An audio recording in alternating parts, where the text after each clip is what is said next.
Okay, great. So good afternoon, everyone. My name is Mimi DeMars. I'm a vice president on the ALA NYC chapter board of directors and lead of CLM certification.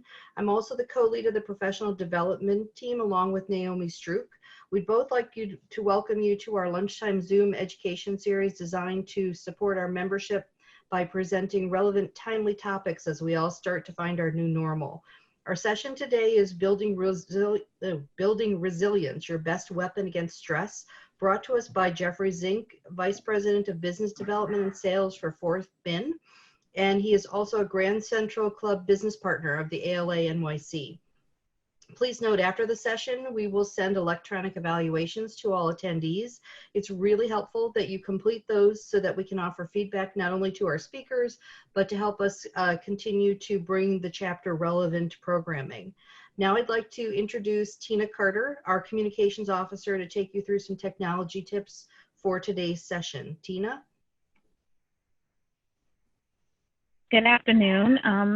We are in a meeting session, so everyone has joined the meeting muted. You are welcome to unmute yourself at the appropriate time in the Zoom app, or if you've dialed in, you can press *6 to unmute yourself and *6 to mute yourself again.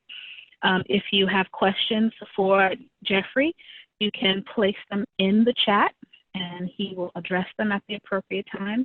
You can also raise your hand at the appropriate time and Mimi will acknowledge you and let Jeffrey know that you have something to say. Is that everything? Yeah, that's great. Thanks, Tina. So member attendees today of this session will earn 1 MBS certificate. We're also going to be giving CLM application credit 1 hour in the subject area of self-management skills, or CLM recertification credit 1 hour in the subject area of human resource management. Our session today is Building Resilience, Your Best Weapon Against Stress, brought to us by Jeffrey Zink. Jeffrey Zink is a nationally syndicated speaker with over 30 years of experience in launching new business, turnarounds, and business acceleration. He's a dynamic, award-winning executive with an exemplary record of leading sales, marketing, and business development for small to large privately held and public companies. He's been training for multiple years to Fortune 500s, SMBs, as well as startups. He has extensive experience in speaking on subjects to management and mid-level management, specializing in communication skills, building resiliency, power of positive thinking, conflicts in the workplace, management skills, motivation skills, leadership skills, and developing new ways to work. So please help me, everyone. Welcome, Jeffrey Zink. Thank you very much for that wonderful and lovely introduction. Good afternoon, everybody. Obviously, by now, you know my name is Jeffrey Zink. I like to make this very interactive. I always find that it's more fun and entertaining. So I'm going to ask you to try and be an active participant, please. So kindly, if you have a question at any point during the presentation, equally, I'm going to be asking you some questions. Please put your responses in the chat box. We're going to try to get to everybody's answer, but since we have a nice sized crowd, we might not be able to answer everybody's questions. So I want to apologize in advance. However, we're going to leave some time at the end of the session as well. The last slide has my email address. So if you have any questions, comments, thoughts that I can help you with, please feel free to email me. So having said that, let's get started. This presentation is really based on 3 things. One is my experience going in corporations and talking about building resilience, as we have, as Mimi had alluded to earlier. Second, I was a former vice president of Yahoo, and I had about 125 people working for me, and we had a crazy, feverish pitch on a daily basis. So I was always thinking about and planning and strategizing is how do I make my staff resilient? How do I make them think positive? How do I reduce their stress levels? So that's part of this presentation is based on my experience, number one. Number two is there is enormous amount of research out there in the resiliency marketplace, which I will refer to during the presentation. And the third component of this presentation is experts who deal in resiliency for a life career. So that's what this presentation is based on. And I think there's no more apropos time than talking about building resiliency than now. Obviously, given this situation that we are in the world, the pandemic has created life to change dramatically in a multitude of ways. And I'm sure we're all dealing with a multitude of issues that we never thought that we had to deal with, nor know how. So what I'm going to do is give you a lot of tips, tools, suggestions, and strategies that you can use to make you resilient, more resilient, or at the top of the chart of resiliency. So I'd like to start with a great quote. I have not failed. I just found 10,000 ways that won't work. And that was the very famous American inventor, Thomas Edison. Thomas Edison made thousands of prototypes on the incandescent light bulb before he finally got it right. And since the prolific inventor was awarded more than 1,000 patents in his life, think about that. That's amazing. It's easy to imagine him failing on a daily basis at his lab at Menlo Park, New Jersey. In spite of the fact of struggling with failure throughout his entire working life, Edison never let it get the best of him. All these failures, which are reported to be in the tens of thousands, which is crazy, simply showed him how not to invent something. His resiliency gave the world some of the most amazing inventions of the 20th century. Phonograph, telegraph, motion pictures, just to mention a few. So he's a classic example of what resiliency can do. The great news is resiliency is not a trait. It can be trained. There are certain factors that contributing to developing it, which we're going to discuss in the next hour. And there are traits and habits that you can take on that will have a significant impact. You got to take into consideration every person reacts differently and uniquely to adversity. And it's based on personality, age, culture, a whole bunch of important factors that we're going to talk about. The important factor is you can develop a unique strategy to awaken, or further enhance your resiliency if you apply yourself. Resiliency is critically important to us.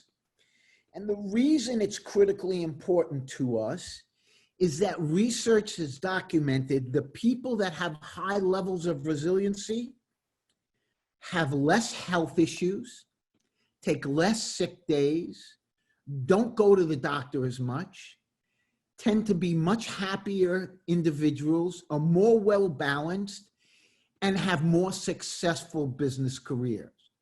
So think about all of that and the impact it can have for you if you really build up your resiliency. So I apologize. So what we're going to cover is a whole bunch of subjects here. Understanding resiliency, the important identifying factors, the resources and support you can go to, suggestions, as I said, got to have a plan. No matter what we do in life, if we're going to take on something like this, we have to have a plan. And very importantly, dealing with self-talk. So it's important that if you're going to take on resiliency or improve resiliency for yourself, that you have a plan, that you have a strategy, that you have goals. Because the reality is some periods in our life, we have heightened stress. It's unavoidable. But how you prepare yourself for those times increase your ability, obviously, to weather them. Now, resilient people still feel anger, still feel grief, anxiety, all those feelings, pain, but they have the ability to keep on functioning, both physically and psychologically. At the end of the day, resiliency isn't about toughing it out or going it alone. In fact, the people that are most resilient seek support. Reach out to people that can have an enormous impact on help them building the resiliency, which we're going to talk about.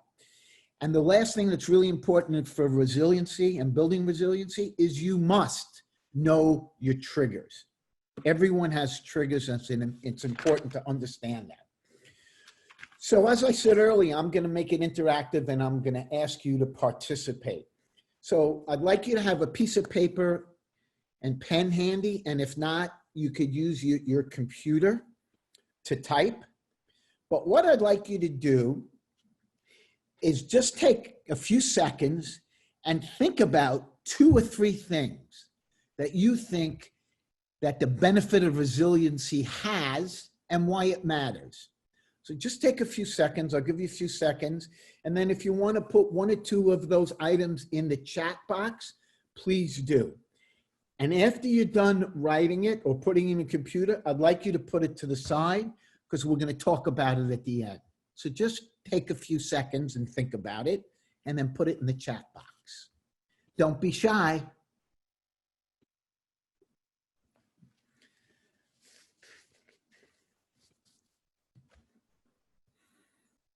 Hopefully everyone is feverishly writing.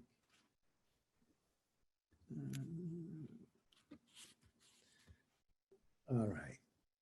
So Mimi, Oh, sorry, I was muted. I said we've got 3 or 4 people in the chat box, so. Okay, so just read a few to me. Okay, can handle stress better. Another person says Wait, helps. let's just do it one at a time. Handle stress better, yes. Resiliency is all about handling stress better. The better that you handle it, the more impact you're going to have in your life, as we talked about, which we're going to cover. Go ahead. Helps how I interact with my staff. Absolutely. We're going to talk about communication. To building resiliency is critically important is how you communicate with people. People that have very strong resiliency are great communicators. That's a great point. We're going to talk about that too. Ability to bounce back. Yes. Resilient people have the ability to respond quickly and effectively. Very important. Great answers, by the way. All excellent. Compassion for self and others. Yeah, what I'm going to talk about is how resilient people, the most successful resilient people, are very good at giving to others, not of just giving to themselves, that people that can really share and help other people are very high resiliency. One more. Ability to keep moving forward in a crisis. Yeah, you people are doing great. Thank you so much. It's all about moving forward. You can never get stuck. The glass has to be, and we're going to talk about this, the glass always has to be half full. If you're going to move forward, it can never be half empty. So thank you very much for those comments. Those were great. So just put those to the side because we're going to go back to it at the end. So thank you so much for that. So one of the things the resiliency experts will tell you is that most people that try to be resilient don't make it a proactive process. A lot of times for most of us, we're busy at work, we're so overwhelmed with things, then we have to go home. We don't spend time on a process. We don't make it a daily occurrence into our thought process. And so the experts tell you one of the best things to start to do for building resiliency is to train your brain. So what do I mean by that? What I mean by that is to get started, it's good to do a review on a daily basis. So at the end of the day, you should try and take a proactive approach, not a reactive approach. And by that I mean is think to yourself, I had this particular situation. How did I handle it?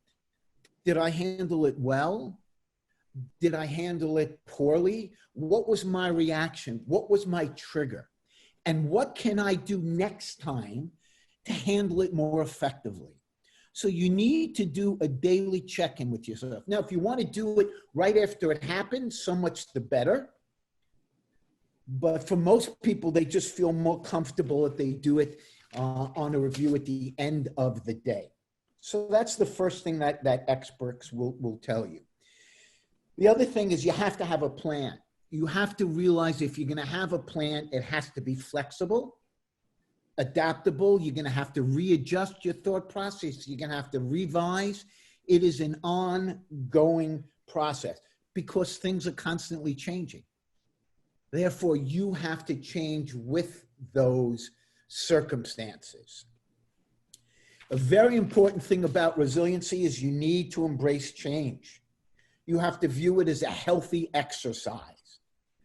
Being resilient means you're going to think about things differently. You're going to deal things differently. You're going to have to embrace that. You're going to have to try and get out of your comfort zone a little bit. And we're going to talk about that a little later. And really, they'll tell you is that at the very basic, when you have a stressful situation, is a very simple thing is to ask yourself, how can I make it work for me, not against me?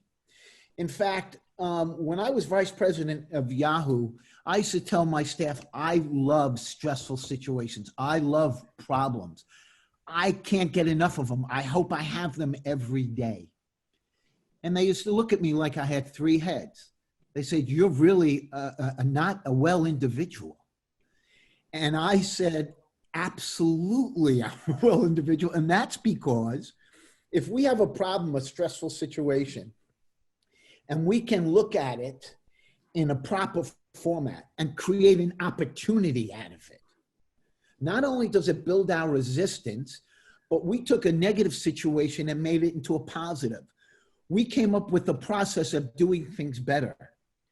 We came up with a process that's going to make our life better, that's going to make our clients have more of an opportunity to do business with us. So we should always look at stressful situations and problems as a growth opportunity that can really make something better for us going forward. So, but that's okay. They still thought I was crazy.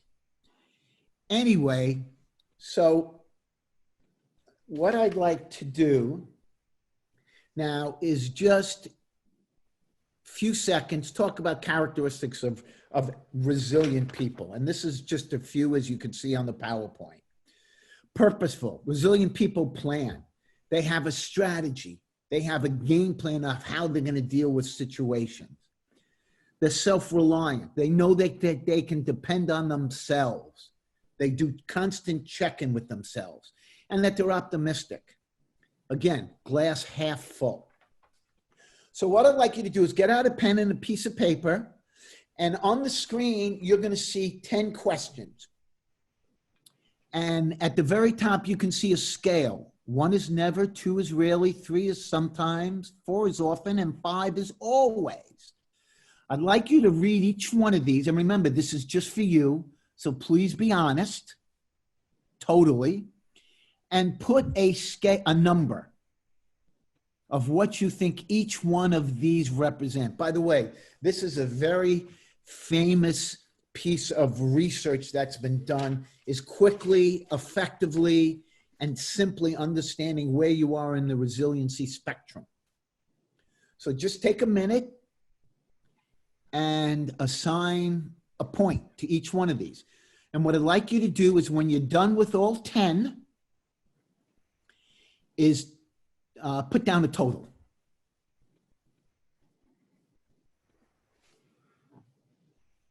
And when you're done, just put this in the chat box that you're done so we can have an understanding. I'll wait. It should only take you about a minute or so. And as you're doing it, this is going to be a critical, important piece of information for you to take away with as a homework assignment. And I'm going to talk about that a little later. See, you didn't know there was going to be homework.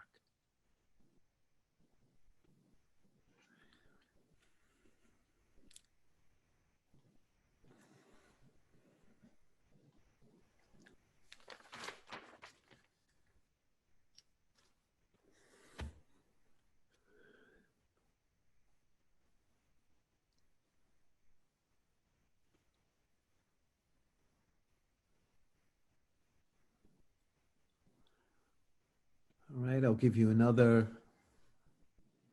30 seconds.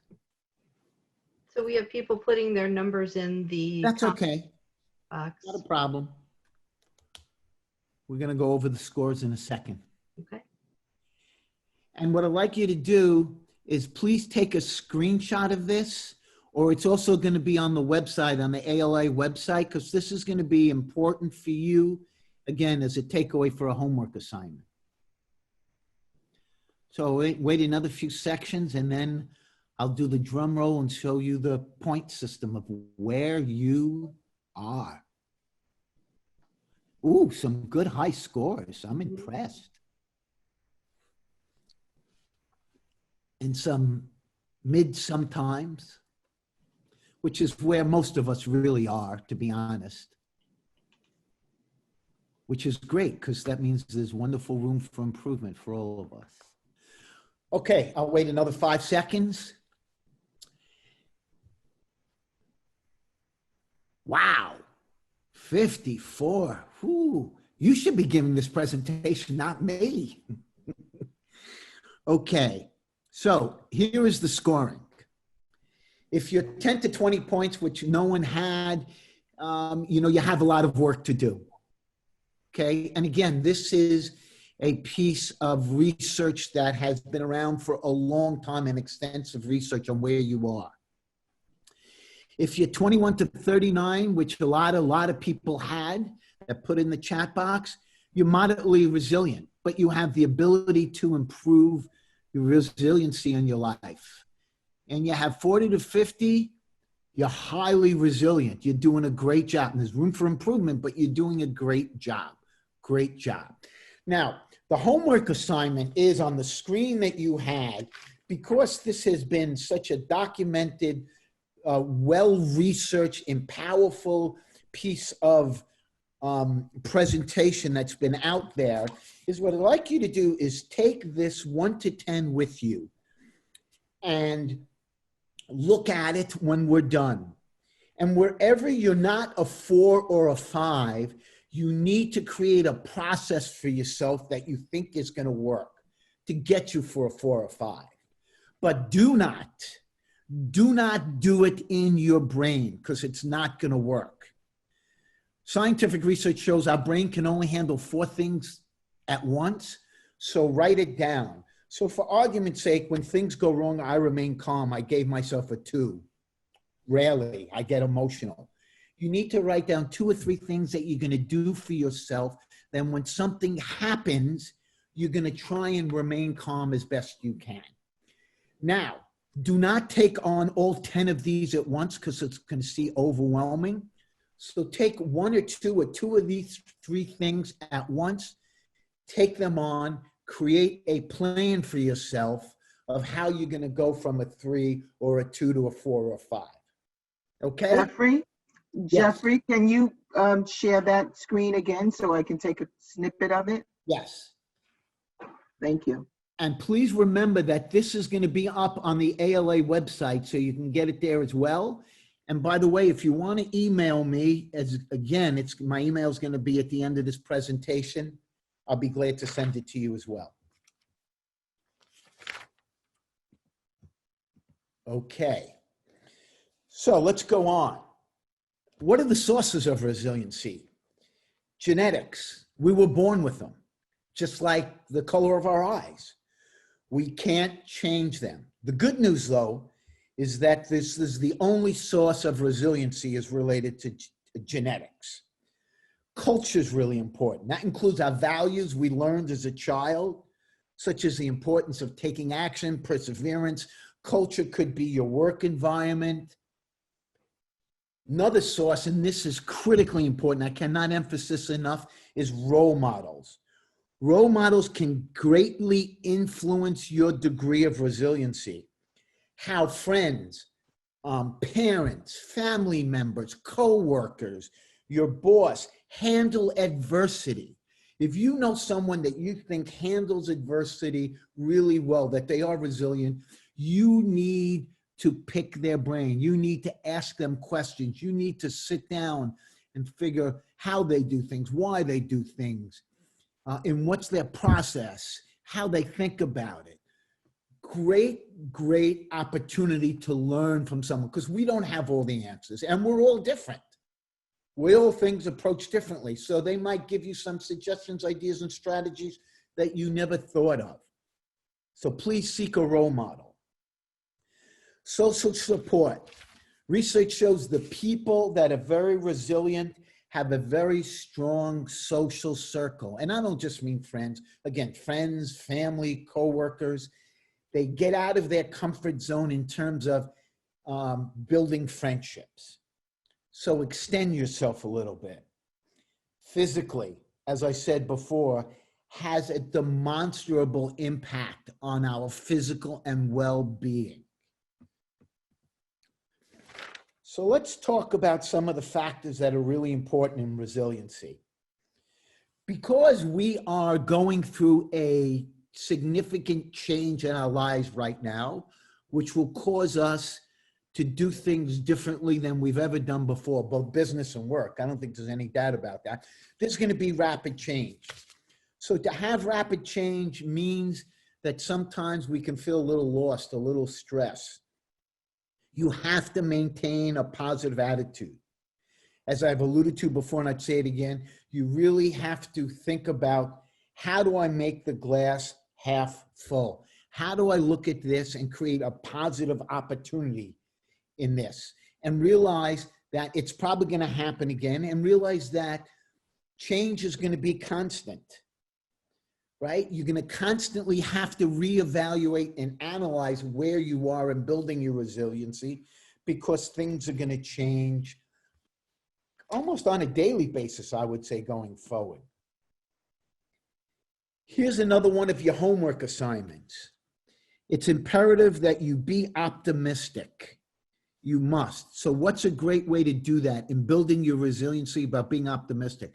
What I want you to do is I want you to write down a list of your strengths and weaknesses, again, as a homework assignment. Writing down a list of your strengths is a great way to reinforce to yourself to what you're good at. What helps you to build your resiliency, and to reinforce those so when something is happening, you can fall back on those. The weakness, which is critically important, is, and again, we all have strengths and weaknesses and they're different for all of us, is what are my weaknesses and how can I make them a strength in building resiliency? Or how can I at least make them neutral? And a weakness means you have to come up with 2 or 3 suggestions for yourself, whether it's reading a book, whether it's taking a course, whether it's taking a seminar, or if it's going to a role model. Think about something that you can do in the weakness to make it work for yourself and make it into a strength. I guarantee you that will help you build your resistance. Resilient people always self-reflect. What does that mean? I'm glad you asked. It means that they take time to reflect and think how they have accomplished their goals. It's very important to pat yourself on the back. Reinforce the things that you're good at. Think about a situation that worked for you and how well you handle it. Nourishing yourself and patting yourself on the back is very, very important. Another important factor in becoming resilient is, it is imperative, and I kind of alluded to this before, is you got to get out of your comfort zone. So what do I mean by that? That means you need to learn a new skill, no matter what it is. I would, again, a homework assignment, I would ask you to make a list of skills that you think are really required for you to improve and build on your resiliency. And I want you to do 2 things, is kind of think about how you're going to develop those skills. And the last thing is, and most importantly, is please, did I say please? Create a timeline of how you're going to build those skills. Because if you don't, what can happen is life gets in the way, you get too busy, you're swamped with work, you come home, you're crazy, you don't make time for it. So give yourself a timeline. That's really critically important.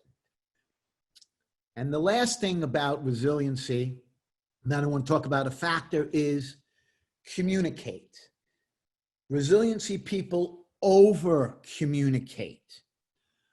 They communicate the heck out of themselves with other people.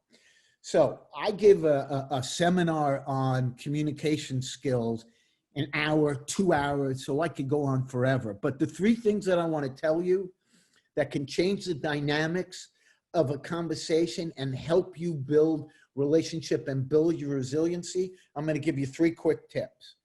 Is 1, always open with a positive statement. It changes the whole dynamics of the conversation and would allow you to be more confident and secure in discussion.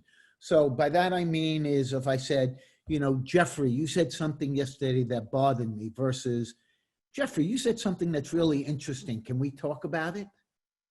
The second one is going to be a lot more positive, and it's going to allow me to have a successful, positive conversation.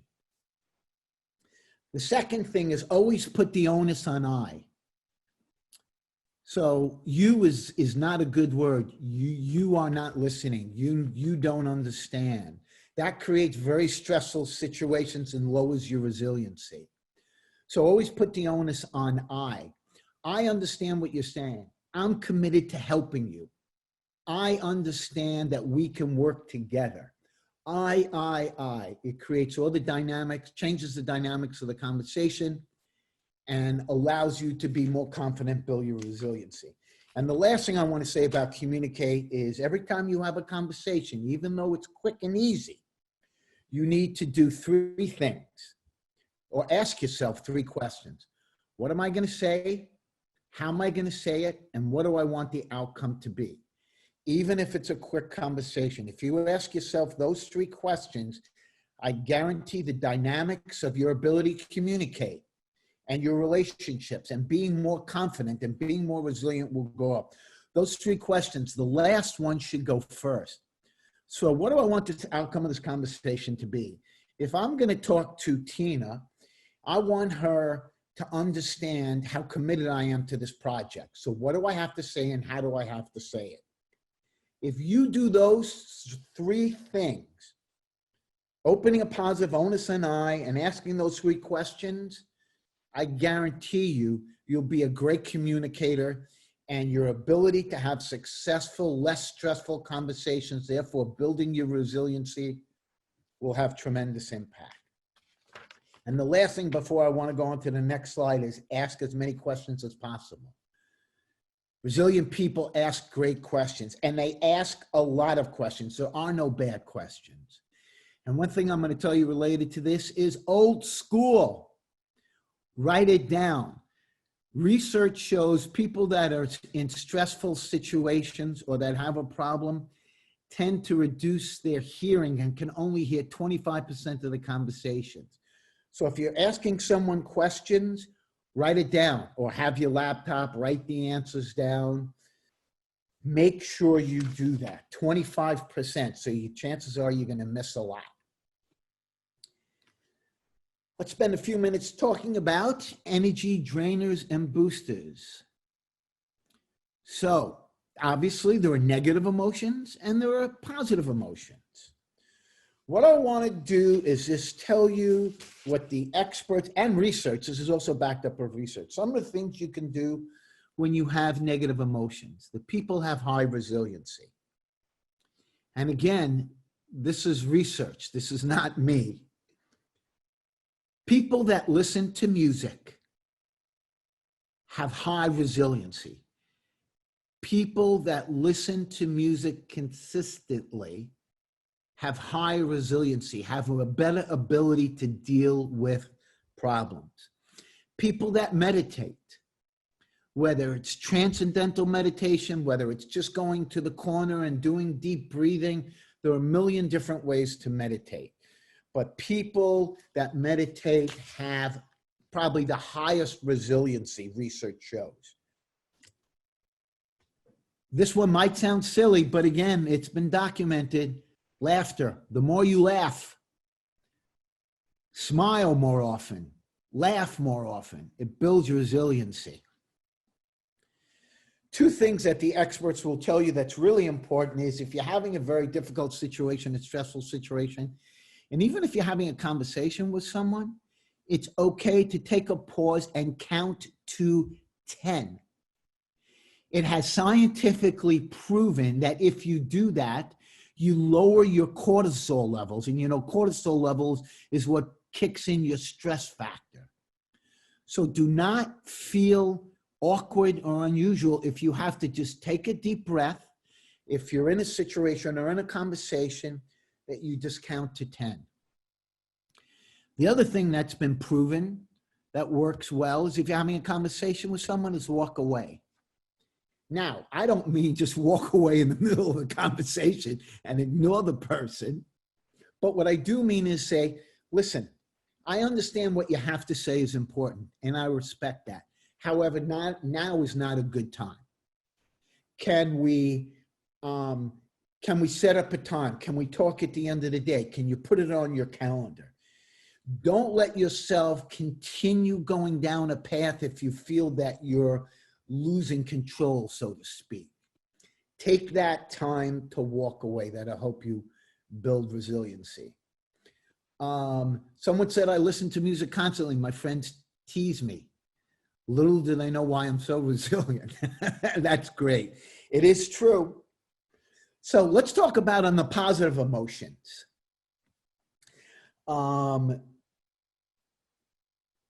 Research shows that being thankful every day is a critical factor to building resilience. The people that really take the time to appreciate what they have, feel better about themselves, build more confidence, are less stressful.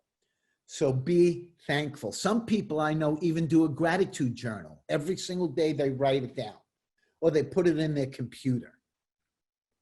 So do not underestimate how important that is. So take time to be thankful every single day. Research also shows the people that say thank you all the time. Thank you for participating in the meeting. Thank you for doing a great job. Thank you for listening to what I have to say. It shows that you're empathetic, that you're concerned, that you're there. People tend to feel that you're more respectful. That will build your confidence and build your resiliency. And I think it's very interesting as I'm talking, I'm getting a lot of feedback about the music, which is great. I appreciate it. And the last thing I want to say about boosters that has been proven is take on the following. If you have a hobby or a passion, take it on. Whether you've wanted to take the cooking class or you've putting it off, or you want to, if you wanted to take to learn how to sew, whatever the case is, take it on. Take on that hobby, passion, or thought that you have. It's very, very important. Volunteering, all those things have been shown to help people build their resiliency. So let's talk about, does anybody have any questions? Just to take a little bit of a break. It's great. Everyone's still talking about the music. What a home run. That's wonderful. Thank you very much for the kind comment. Someone said, it's great so far. Thank you for that. Okay, let's talk. No one has questions. Let's talk about strengthening strategies. As I said, make every day. Actually, Jeffrey, Rick Diversa has a question. Rick, do you want to unmute yourself? She could put in the chat box. I unmuted myself, and I sent a note to everyone apologizing for coming in late. And I'm assuming that this is on strengthening our inner self. Is that correct? Building resiliency, yes. Yeah, boy, do I need it right now. I just got off the phone with ADP that screwed up my payroll so bad. And it is not the error of the law firm that I'm with. It's the error of ADP. I won't go into it in detail, folks, but if I find out that you need to get some more information about this, I will share it with you all. I'm waiting for a full callbacks from ADP and WageWorks to help straighten it out. But I would like to hear more of Jeffrey, and I apologize for coming in so late, but lay it on me, baby. Okay, thank you. Rick. Strengthening strategies. Get it connected to as many people as you can, as I said before. Get out as much as you can of your comfort zone with meeting people. What you need to rely on most during difficult times is your ability to think and create and solve problems. Research shows that negative emotions such as fear, anger, frustration can actually cause your brain's executive network to slow down. And your brain's executive network is what's responsible for your problem solving. It constricts that process. So therefore, you're going to work less effectively. On the other hand, positive emotions help your brain generate more creative solutions. So how do you become more successful at dealing when you get a curveball? Because we can't control situations come up, unexpected situations. You can control, though, how you respond. And that can make all the difference in how you feel and how you're handling the stressful situation. So one of the things, as I said before, is if taking a deep breath. Another way to do it is pause before you act. There is a huge difference between a reaction and a response. A reaction comes from the automatic part of your brain. It's almost like a reflex. Reactions are very quick, especially if you feel threatened or stressed in some way. On the other hand, response is something you can consciously choose to be based on a more thoughtful assessment of situation. For example, someone cuts you off in traffic. You can automatically get angry or assume that the driver is deliberately being rude. This can cause you potentially to retaliate. What I'm suggesting is by pausing and take time to think, you give yourself a window of opportunity to pick a better option. So you can do this when you have a situation at work or you're having a conversation with someone. Because you might decide that retaliating is not the best way for yourself to go. If you're a very visual person, you might even imagine aiming a remote control at the situation and putting the pause button. Practicing, tongue twister, mindfulness on a regular basis is another great way to go in your ability to pause before acting. Now, I'd like you to listen to this a little bit carefully. Plan for everything to turn out well. So what do I mean by that? Many people hope for the best, but plan for the worst. The problem with this strategy is that we act on our expectations, yet our actions create our experiences.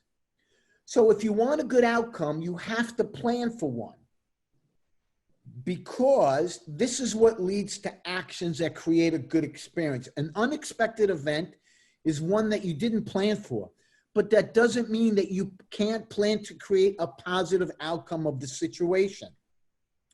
We all have the ability to shift our attention from an unexpected event that seems like a big problem and focus on finding a solution. At the sake of being redundant, again, glass half full, not empty. The minute you ask yourself, what can you do to make something better when you have this stressful situation or problem, is the first step in planning events to go well. When you see a plan laid out in front of you, how to make something turn out well, your assessment of the situation will automatically change. You regain a sense of control, and your results are going to be better. Trust in your ability to be okay. Listen, we've all had very difficult, stressful situations in our life. Obviously, no one's likes them. But the reality is, we survive them.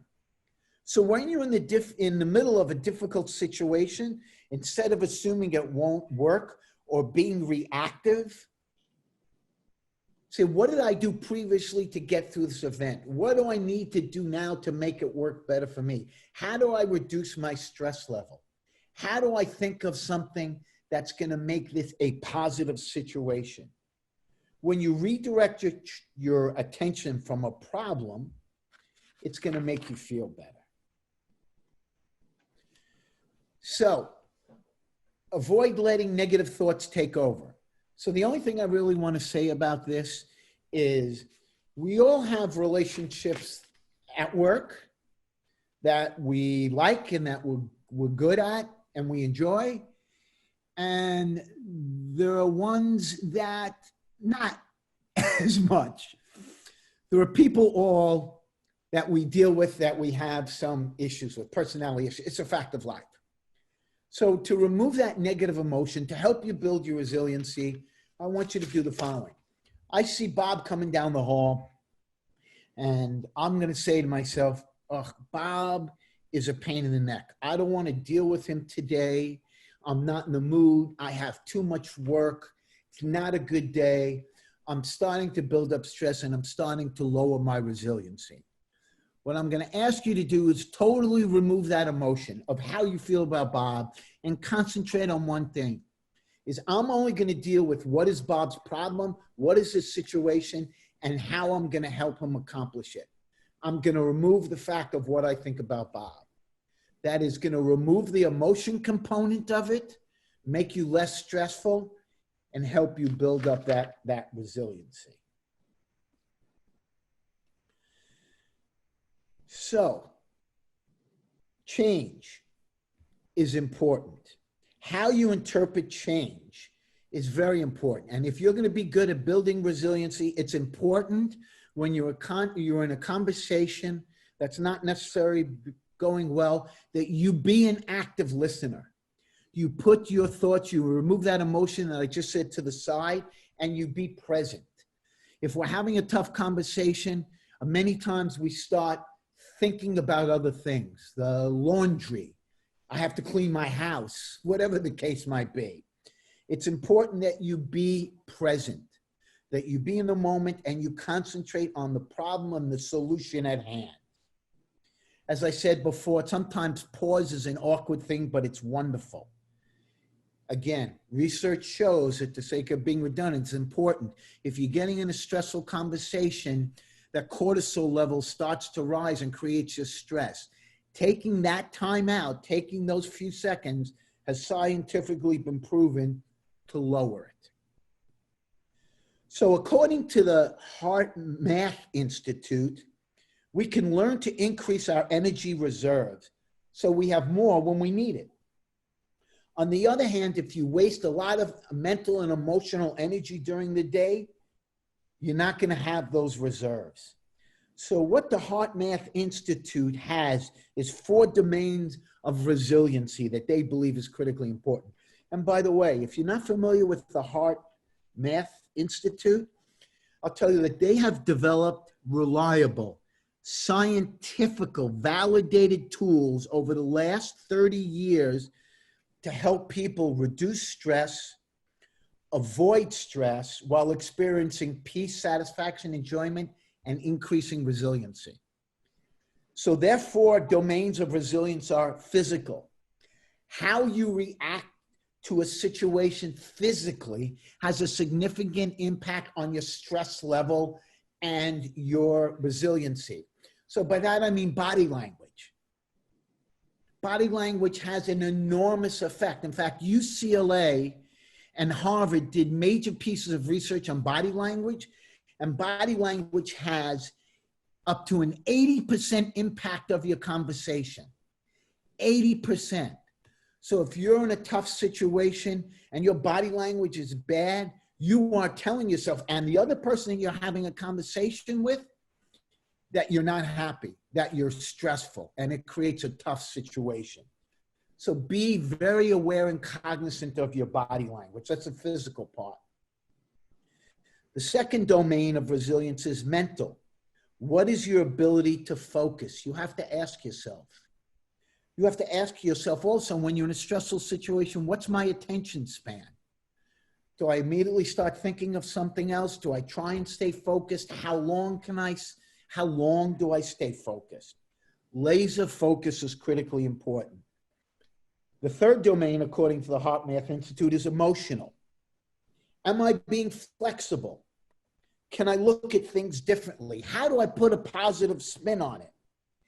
How do I monitor my reaction? How am I reacting to the situation?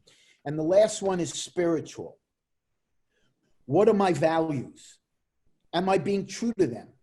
How tolerant am I being of this person? How tolerant am I being of the situation? And the last thing that they recommend the Heart Math Institute is, what is my intuition telling me? So we're coming down the home stretch. So this is important, changing self-talk. These are imperative questions to change the dynamics that you need to think about for yourself and building your resiliency. And again, you have to be honest with yourself and ask, what is really going on here? What is really happening? Am I really looking at things differently than I did yesterday related to a situation?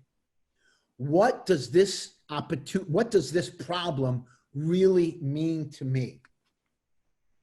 What impact is it really having? Or am I really just reacting to it from an emotional basis? And the last thing I want to say is the worst case possible.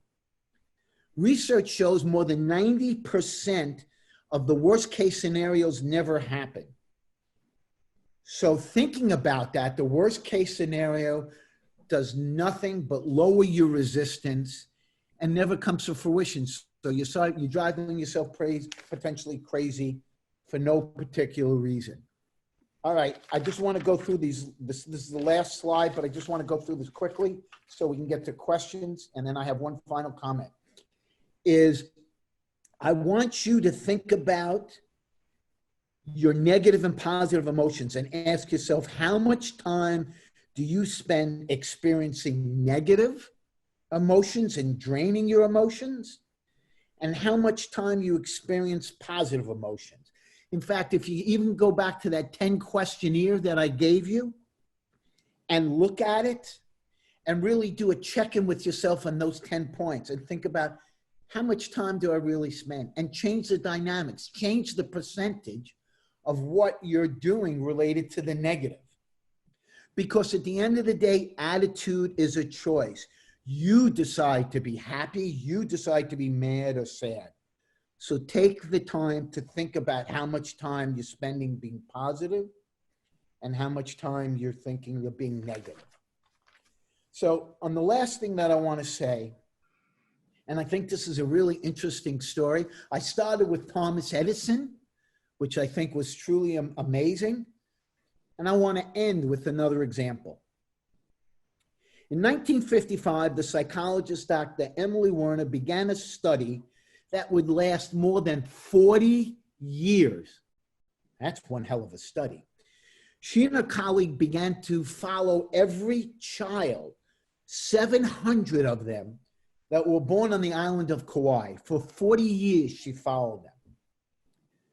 It was not a privileged place at all. Many of the kids were raised in poverty, unstable, chaotic families.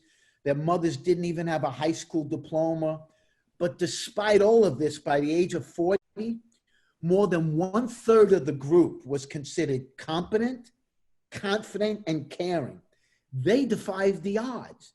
They were all employed. They had stable lives. They never got in trouble with the law. Their accomplishments equal or surpassed other people on the island who grew up in a privileged environment. So again, there were a lot of factors. Some of it is luck. Some of it was the fact they had at least one emotional, stable person in their life, which is, I said to you before about why it's so critically important to get a role model. They all had someone that they could rely upon, whether it was at school, whether it was an organization, church, temple, they all had something. Someone, excuse me. But the most important thing that the resilient kids had was something they called internal focus of control, meaning that these kids believed that their circumstances were not going to affect them, that they were going to be in control. that they were going to be in the driver's seat.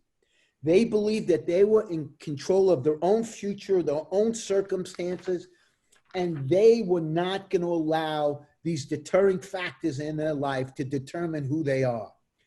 The researchers noted that an example of this was resilient kids with a dysfunctional family were good about finding somebody who had an impact in their life.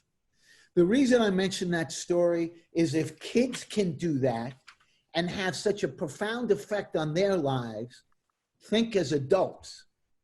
And it's never too late of what we can do to have such significant impact in our lives in terms of building resiliency.